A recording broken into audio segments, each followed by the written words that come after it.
خلقنا لهم مما عملت أيدينا أنعاما فهم لها مالكون وذللناها لهم فمنها ركوبهم ومنها يأكلون ولهم فيها منافع ومشارب أفلا يشكرون واتخذوا من دون الله آلهة لعلهم ينصرون لا يستطيعون نصرهم وهم لهم جند محضرون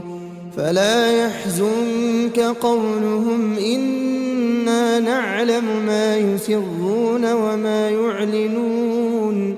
أولم ير الإنسان أنا خلقناه من نطفة فإذا هو خصيم مبين وضرب لنا مثلا ونسي خلقه قال من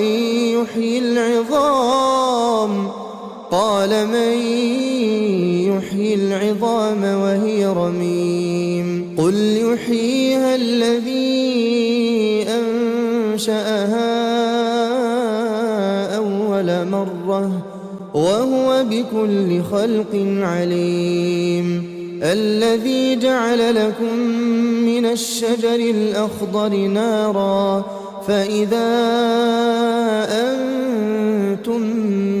منه توقدون أوليس الذي خلق السماوات والأرض بقادر على أن يخلق مثلهم بلى وهو الخلاق العليم إنما أمره إذا